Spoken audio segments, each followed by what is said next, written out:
Hey everyone.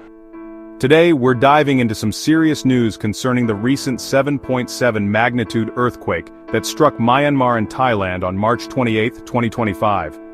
The devastating quake has already claimed the lives of at least 150 people, with fears of more casualties as many are still trapped under the rubble. In response to this tragedy, President Trump announced that the U.S. would be stepping in to help with disaster relief efforts. But here's where things get complicated. Despite the president's assurances, there are significant concerns about the U.S.'s ability to actually provide timely and effective aid. So why is that? Well, it turns out USAID, the agency responsible for disaster response, has been hit hard by cuts and restructuring under the Trump administration. Sarah Charles, a former senior USAID official, didn't hold back, describing the agency as being in shambles. She pointed out that USAID is now lacking the personnel and resources needed for a swift and effective disaster response. And it doesn't stop there. On the very same day the earthquake struck, Secretary of State Marco Rubio and senior USAID official Jeremy Lewin announced the firing of most of the remaining USAID staff. They also transferred the remaining agency programs to the State Department.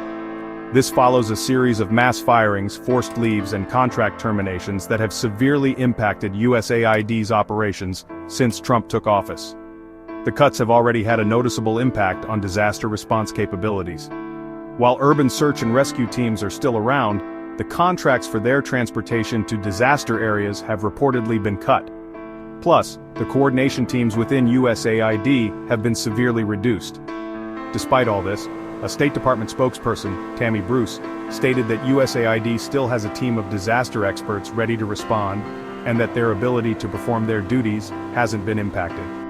According to her, the administration will assess requests for assistance from the region to shape its response. So what's the takeaway here?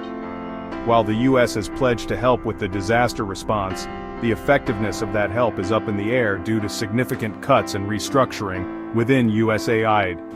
It's a developing story, and we'll have to see how it unfolds in the coming days. Thanks for tuning in, everyone. If you found this report helpful, don't forget to hit that like button and subscribe for more updates. Stay safe, and I'll catch you in the next one.